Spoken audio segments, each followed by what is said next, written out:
Okay, so when you're walking around the SEMA show, you're going to see a lot of different stuff. You're going to see cars and parts and products, and some of it might be kind of commonplace because it might be a new design of something else.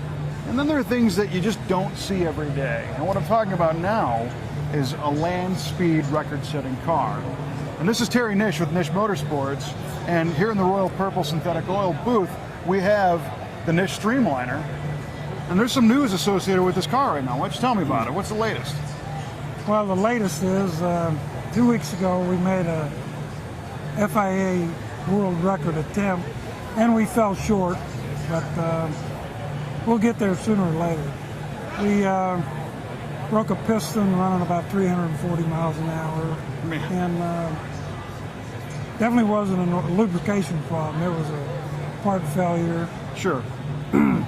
I had a 440 mile an hour gear in the car, and Mike was running 340 at the 2 mile. Wow. 4 miles ago. So we were actually ahead of where we had to be. Sure, you were way over on your way. Lady Luck just jumped out the window on us. Well, okay, now that's a good topic. First of all, what is the record in the class? Class record is 409, the world record. And that was set by Bob Summers, Yep. 1965. Imagine that, 42 years. And that record still stands. Why does that record still stand? Do you think it's a tough class to build a car for? Is it a tough speed to achieve? Nobody cares? What do you think? Oh, there've been a lot of people care. There've been a lot of serious cars built to beat that record. This being one of them. But And this is a piston-driven car. piston, yeah, naturally aspirated. Summers Brothers was a lot smarter than I think people give them credit for. That car had 4 Hemi engines, 4-wheel drive, weighed 8,400 pounds. Yep. This car weighs 2,950 pounds, fully suspended, 2-wheel drive, 1 engine. Okay. The most common asked question is, how come in 42 years the technology, Right. well, Should be easy. Should be easy. The technology is we are going to accomplish it with 1 engine, 2-wheel drive. Tell me about the motor. That's a Tom Klein built big block Chevy. Well, patterned after big block Chevy. It's an Aries aluminum block, Sonny Bryant heads, 673 cubic inches. Okay. And we run 20% nitro. Okay.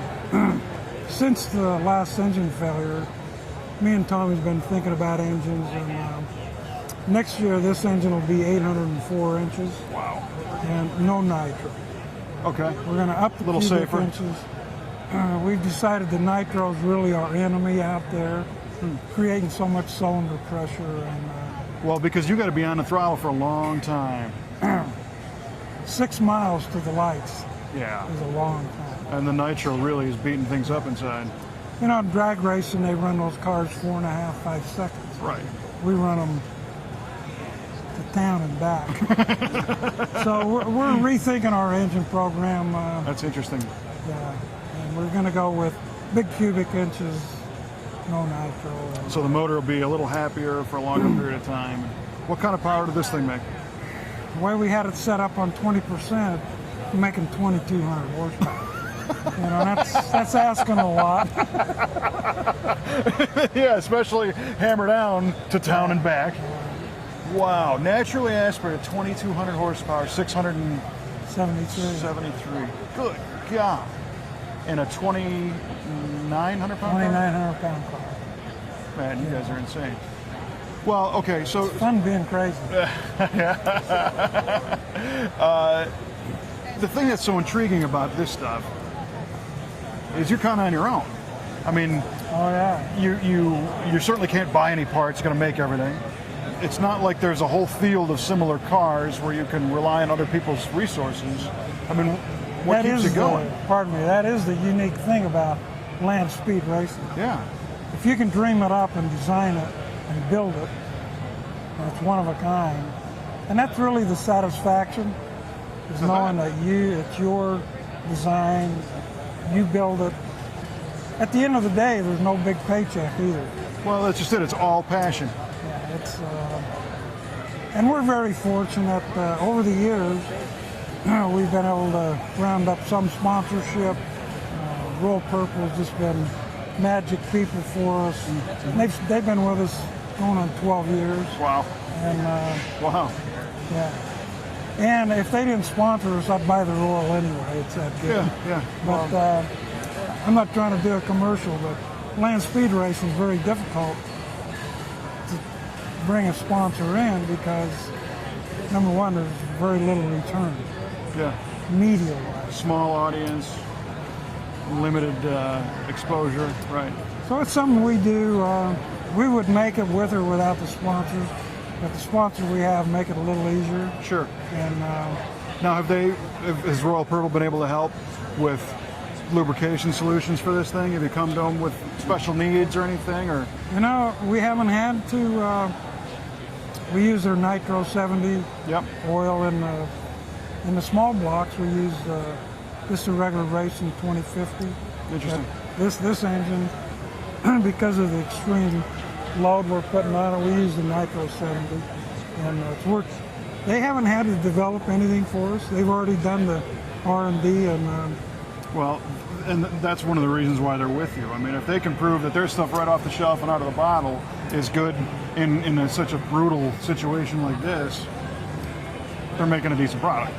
You know what? Their product's great, but they're just a great group of people. Yep. I like them. They're a little on the conservative side, and yeah, we enjoy our relationship with them. Okay, so the new motor program, are you guys working on that now? Are you building them yet, or what's going on? And how many motors are we talking about? Well, actually, this car, we hold 14 national records, different classes. We have 5 different small block Chevrolets, and we have 2 big blocks. Okay. And we've kind of put the small blocks on the shelf right now. We're just locked into this 425-mile-an-hour deal. So we'll have 2 pretty serious big blocks next year. I have my son Mike. He's a pretty accomplished driver. He's driven Indy cars, drove for AJ Foyt. You can drive anything. Yeah, he's been there, done that. He won't have any trouble. Yeah. I had my 70th birthday last month. Mike's 47. I thought, I'll let the kid drive this thing. 40 might be faster than 70. That's funny. So, from a racing standpoint, what are the challenges besides keeping the thing together? And is there a traction issue? Is it weather conditions? What are you guys fighting? Well, there's always a salt condition issue, and the last 2 years we've been really blessed. For years and years, we couldn't get more than 9 miles of salt. This year and last year, we had 12. Wow. Which is, that's like and we need that. Yeah. Because on an FIA world record, you have to make 2 runs, you have to run down, turn the car around 1 hour, come back. Yeah, 1 then hour. it's the average of the 2. Okay. Establishes Right. the record. So in order to have enough room, you need 6 miles to the lights. So you need at least 11 miles. To do it, yeah.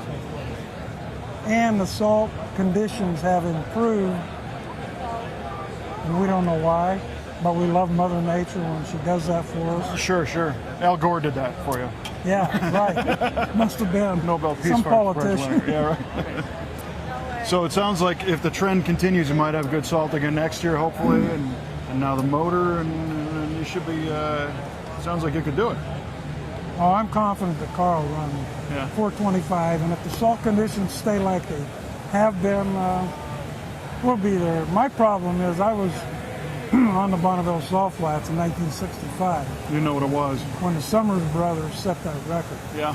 So it's kind of been in the back of my mind all these years. I bet. But that day I looked at their car and I thought, wow, what a hot rod that is. Oh, yeah, that car's unbelievable. How would it be to build something to go that fast? Guess what? We're almost there. Yeah.